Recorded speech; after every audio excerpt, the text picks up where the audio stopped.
Olá, amigos. Este é o quadro A Vida em Pauta. Em minhas mãos está a Revista Espírita, editada e publicada por Allan Kardec. Esta contém todos os 12 volumes de 1862. No volume de junho de 1862, Kardec publica uma carta que recebeu de uma médium que recebera uma mensagem de um espírito muito especial. Esta mensagem desse espírito relata o momento em que o grande pintor inglês Jean August Dominic Inglis pinta a sua tela intitulada Menino Jesus entre os Doutores. E o espírito relata, através da médium, como foi, a partir do plano espiritual, essa pintura, esta obra de Ingres. Esse espírito que relata, ele estava acompanhando o processo da pintura deste quadro, Menino Jesus entre os Doutores. E ele acompanhando o plano espiritual, este espírito foi instrutor das primeiras pinceladas para Ingres, foi professor de Ingres, quando Ingres tinha 17 anos.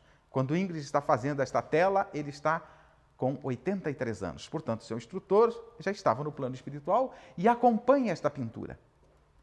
E ele narra de forma lindíssima, poética, a beleza do olhar que ele teve a partir do plano espiritual para a realização da obra. Diz, eu vou ler um trechinho bem pequenininho, diz o espírito, através da médium: essa obra do homem revela mais que o gênio. Aí se vê brilhar aquela luz que Deus dá às almas para as esclarecer e as conduzir às regiões celestes. Ou seja, o auxílio que Deus vai oferecendo ao homem para o seu desenvolvimento, para o seu crescimento. Então, é isto que diz o Espírito ao perceber a beleza da ocorrência da pintura dessa obra. E relata com detalhes poéticos até como foi a beleza da inspiração para a produção desta obra. Encaminha-se essa carta a Allan Kardec lê a carta na Sociedade de Estudos Espíritas de Paris e depois publica na Revista Espírita, que acabei de citar, junho de 1862.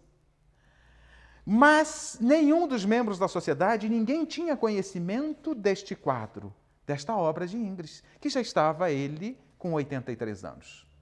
Ninguém tinha conhecimento. Allan Kardec chegou a pensar por um instante que esta mensagem fosse uma mistificação, algum espírito perturbador brincando, fazendo graça, vamos colocar assim, com a médium. Mas eis que o marido da médium resolve visitar Ingres. E quando entra no seu ateliê, encontra de cara, de frente, com a obra citada pelo Espírito, que era desconhecida do público em geral, ninguém sabia da pintura dessa obra. Um quadro maravilhoso que você pode encontrar, inclusive na internet, está lá disponível, para você olhar a beleza do quadro, a riqueza de detalhes deste que foi denominado Encontro do Menino Jesus com os Doutores. Ali tem detalhes os mais variados. Eu não terei tempo de entrar e contar a vocês todos os detalhes. Procure na internet Ingres, Menino Jesus entre os Doutores de Ingres, e você vai encontrar o quadro, vai encontrar o texto da Revista Espírita do qual estou me referindo. Mas mais uma coisa interessante, o público não conhecia o quadro porque tinha acabado de ser pintado. E conversando o marido da médium com o pintor, ele diz que não sabe como aquele quadro surgiu. Porque ele, inclusive, o começou de uma maneira totalmente inusitada. Ele começou pela arquitetura, que não era comum, não o fazia nas suas obras. E depois, diz o autor, como que os personagens do quadro foram surgindo na ponta do seu pincel sem que ele tivesse consciência plena do que estava fazendo. Vem de encontro à mensagem do Espírito. O quadro já estava pronto e foi inspirado pelas alturas, pelos bons espíritos, para que ele assim surgisse com a qualidade e os detalhes que surgiu. Menino Jesus de Ingres É um quadro belíssimo que vale a pena ser olhado e lido. Junto ao olhar o quadro, leia a mensagem. Fica a sugestão, leia é meio imperativo. Fica a sugestão de leitura, de olhar o quadro e ler a mensagem do Espírito que está na Revista Espírita de junho de 1862. Está junto com o quadro quando você procura e baixa na internet, encontra na internet e você encontrará o texto. Aqui cabe-nos pensar um pouquinho. Houve uma inspiração divina, de planos elevados para a pintura deste quadro. A inspiração só existe para grandes tarefas? Será que o plano espiritual, será que a divindade, será que os nossos anjos da guarda só nos inspiram para grandes tarefas? Ou eles estão conosco a nos inspirar permanentemente no nosso dia a dia? Em todas as nossas ações, alguns chamam de anjos da guarda, nós chamamos de espíritos protetores, de espíritos familiares. Nós temos uma cadeia de espíritos de alto nível nos auxiliando. Aqueles que estão mais próximos de nós, aqueles que estão um pouquinho mais elevados e coordenam diversos espíritos protetores de diversas pessoas. Temos uma hierarquia de espíritos a nos auxiliar em nome de Deus. E por que precisamos deste auxílio permanente? Porque somos crianças espirituais. E crianças precisam ser cuidadas e conduzidas. Portanto, nós somos coautores com Deus na sua obra, porque participamos da sua obra.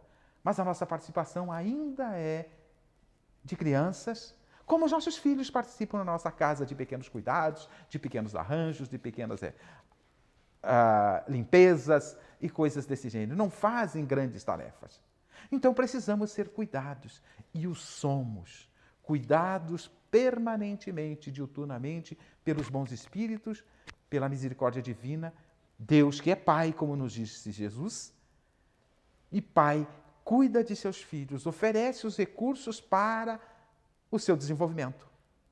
A inspiração dos bons espíritos, que nós espíritas chamamos de bons espíritos, outros chamam de anjo protetor, anjo da guarda, o nome pouco importa. Seres mais evoluídos que nós, traduzindo em outras palavras, que nos auxiliam diuturnamente, mas não interferem e não nos determinam nada, nos intuem, nos inspiram. Nós damos ouvidos ou não. A responsabilidade de dar ouvidos é nossa. Nós damos ouvidos às boas inspirações? Nós ouvimos aqueles espíritos protetores que estão ali para nos auxiliar pela bondade divina, cuidando de seus filhos? Ou não damos ouvidos? Na pergunta 459 de O Livro dos Espíritos, Allan Kardec pergunta aos espíritos se estes nos influenciam. E os espíritos respondem que sim, de uma maneira tão forte que, via de regras, eles nos conduzem.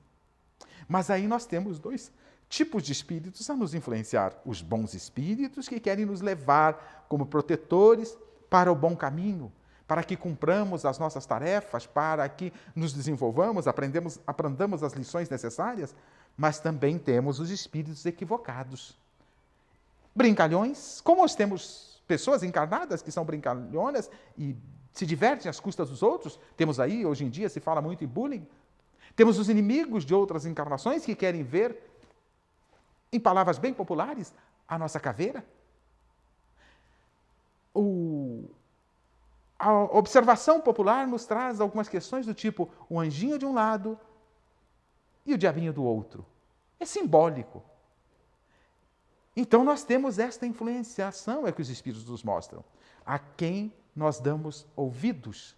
Damos ouvido ao de tridente e de rabo, ou damos ouvido àquele de asa? Simbólico, é claro. Tudo isso é figurativo, é simbólico. A quem nós damos ouvido? As boas inspirações estão à nossa disposição o tempo todo. Precisamos ouvir e agir com o nosso livre-arbítrio, mas escutando o nosso coração. É o sentimento que deve estar envolvido em nossas vidas e nossas ações para darmos ouvido aos bons espíritos e nos afastarmos daqueles que querem nos perturbar. Dar ouvido àqueles que nos inspiram ou dar ouvido aos obsessores. A escolha é nossa, a responsabilidade também. Inspiração não falta, é preciso ouvir. Escutar o coração. está à nossa disposição. Continue assistindo o nosso programa Espiritismo em Palavras Simples e agora, para atingir um público maior, está disponível no YouTube. As nossas programações, as nossas gravações estão disponíveis no YouTube.